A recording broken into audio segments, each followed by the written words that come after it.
So, Flight Mike Alpha, Alaskan Pilot Lodge, runway build update. We've got some super exciting news for you guys about what I'm standing inside of right now, this giant thing. But before we get to that, the update from where we left off, things were looking so promising last time we all chatted about the runway build. Things were looking firm, solid, smooth, and then it rained. So we're trying to build a nice, long, dry, hard runway. It's not exactly what we got going on here. Remember back to episode 1 when we first started this project and it was super dusty around the property? We're trying to make this nice, dry, not so dusty runway. We had the bright idea to dump manure into the soil to help make it a little bit more moist and hold water better. Turns out it holds water way, way, way too well. And well, technically this is just off the side of the runway. This is kind of our big turnaround area, and we're not going to be turning around many airplanes down here. So after that one big rainstorm, that whole idea that we had of trying to scrape some of this dirt around and build a crown on the runway and use some of that manure to make more moist and nutrient-rich soil to grow some grass, turns out terrible idea. So that whole plan, that whole grand plan that we had worked on here for probably the better part of 2 weeks, 3 weeks, kind of on and off, moving dirt, burning a lot of diesel fuel, wasting a lot of machine time, well, that whole plan's gonna get scrapped. But the good news is, where I'm standing right now, it's actually, you can see it's hard. I'm jumping on it, I'm not sinking. So slowly learning here what kind of material is good, what kind of material is bad, and all that material I had scraped to the middle of the runway to try to build that crown, well... So this is where I just started scraping off material. I think I've got a lot more to scrape off, because it's still pretty darn mucky in here. And yeah, all that's kind of muck, and I'm pushing all the material over this way. Try to maybe come in here with the loader and pick it all up and get rid of it all. And then, yeah, it's soft. And then all this is where I'd cut the trench, or kind of my ditch. That was gonna be my drainage. And I thought I was down to what I thought this was good material in here, that I could start windrowing over towards the middle and then work it all back out again. But all this stuff that I worked from here onto the middle is just kind of super saturated muck. Certainly hitting it with a grater when it's wet really mixes it really well to make it super mucky. So it was all kind of hard yesterday, even with the rain, and then today just, I guess, was the tipping point for saturation. So I'm not really sure what to do other than scrape it all off, and I don't really know how far down I have to go to get to what would be solid hard ground. But these ditches I had dug on both sides of the runway seem actually fairly solid, and it's about a foot down. So that's kind of what I got. To sum it up in one word, I'd say demoralizing would be a pretty good way to describe it. Several weeks of time, thousands of dollars in machine time and fuel burnt trying to make the runway better, just made it actually worse. And now we get to spend several thousands of dollars of machine time and a lot more diesel fuel undoing everything that we had just done. You can even see just how much water that dirt is holding, just pushing in front of that blade there as we're trying to scrape it off. Obviously, really good rich dirt that was left over from when they were running a composting business here. Really bad to have as your runway base material. Needs to be more gravelly, I guess, but wrong kind of dirt. I'm slowly learning about all the different kinds of dirt and gravel and soil and loam and sand, all that good stuff that we have on the runway and on the property here. You can see how basically the plan here is just to windrow it all together, make big old windrows, and then come in with a loader, take it all off, because that's the only way we can really move this stuff away, and get down to good gravel, to a good base layer. Ironically enough, that's what was recommended to me by a friend who owns a road paving company. Probably should have taken his advice from the get-go. Either way, no sense in whining too much about this. just have to get it done one way or another. So yeah, kind of a nasty soupy mess that we're carting off there with the loader. Lots and lots of trips with that loader. We do have this fancy new piece of equipment called a screen plant. So we're actually dumping the dirt that we're scraping off the runway into this plant, which is then separating out the dirt from the rocks, because this is our new plan, and I think we're on like version 3 of Build a Runway plan here. Basically, scrape down to where it's good, hard, dry, well-draining soil on the runway or gravel, and then add some more gravel to it to raise it up. And so this is going to give us our gravel, all our rock.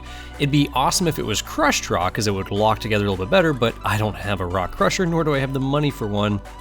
Luckily, we were able to find this piece of very tired equipment, rather cheap, to screen out the dirt and the soil from the rock, and then, hey, maybe I'll actually be able to sell out screened topsoil to whoever to help pay for some of the diesel fuel we're burning in all this equipment.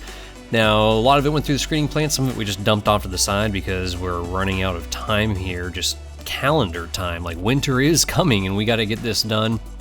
But just about a week into this process, after scraping a lot of this nasty, mucky stuff off, and of course it not raining for a while, the runway was pretty hard and pretty flyable. Even, 172, 180, had no problem getting in and out of there, and that was pretty encouraging. So there was a lot of passes making windrows. After we scraped all the windrows off of the runway, we still had to then go scrape more and build more windrows and just keep moving off as much material as we possibly could to try to make really a relatively flat surface and a dry, well-draining gravel surface.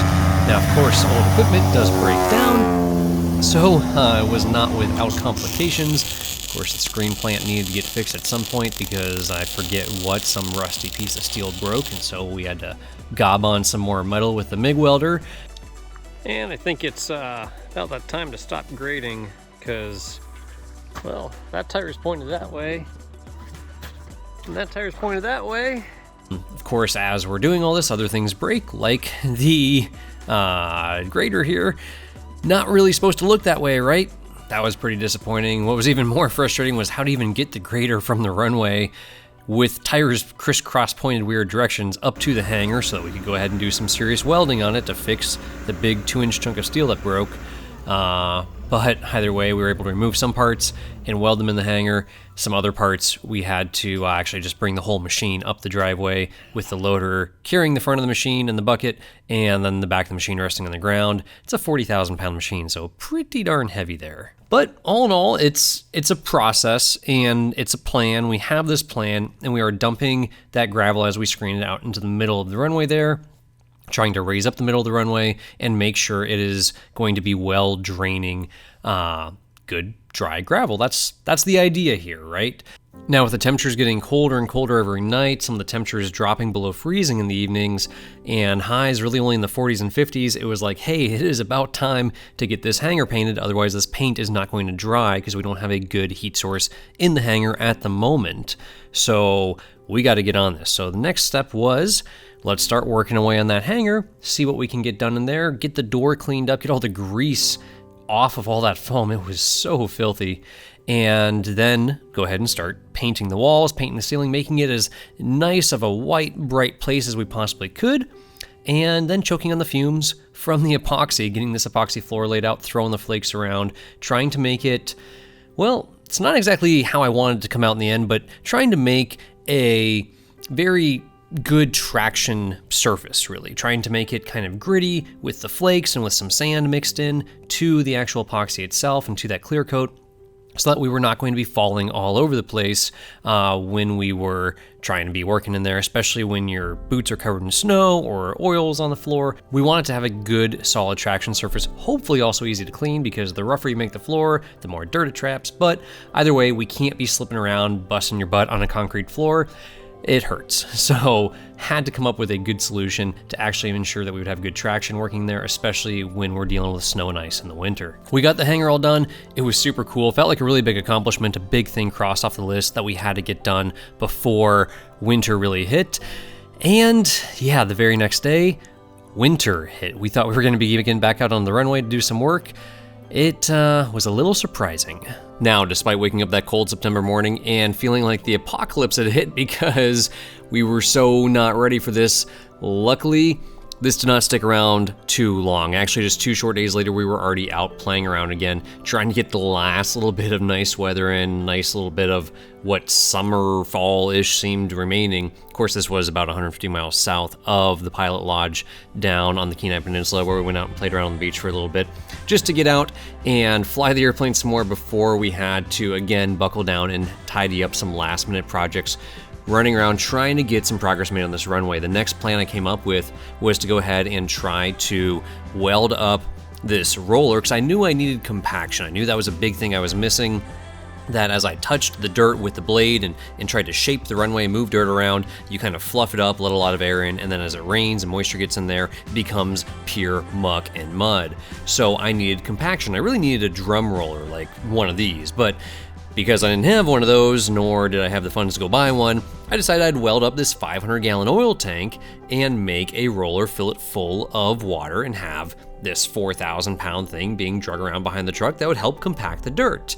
I rolled it over that gravel and some of that dirt up the runway one way and down the other after filling it with water, and by the time I got to the other end of the runway, it was spewing water from a bunch of little tiny pinholes that the rocks poked in it. So that thing got parked off on the side of the runway and drained itself, and we were basically back to this idea of, okay, what are we gonna do to make this runway work? Well, at this point, it's pretty much October, and it doesn't matter anymore because everything's gonna freeze here soon. The ground was freezing every night and just thawing out for a few hours during the late afternoon. So we said, hey, let's just shape all this relatively smoothly and make the dirt look smoothish, drag some tires around and shape it all the right way. It's all gonna freeze up, and we'll deal with this come April or May, because in the meantime, we just gotta focus on all the other little projects that are super important around here before winter hits, like, you know, getting a hot tub installed, because that was definitely at the top of Steph's priority list. Really wanted to have a hot tub to sit in during the winter and look up at the northern lights, which, yeah, turned out to actually be really nice.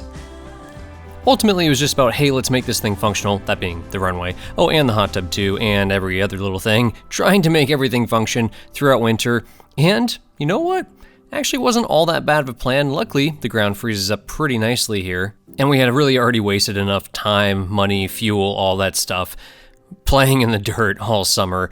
It was time to get back to flying and start working on some other very big, exciting projects we had for the winter. Definitely stay tuned for all of that. If anybody can actually guess what that aircraft was that I was walking through in the beginning of the episode, definitely leave it in the comments below if you have any guesses. If you guess correctly, you might just get a prize yourself. It is a pretty cool thing, one of these random ideas we got here for the pilot lodge that we said, hey, you know what? We've definitely got to run with this, and you guys will find out more about that in the next episode. Remember, as always, if you cannot fly every day, then fly8mikealpha.com, and we will see you in the next update for the Flight Mike Alpha Pilot Lodge.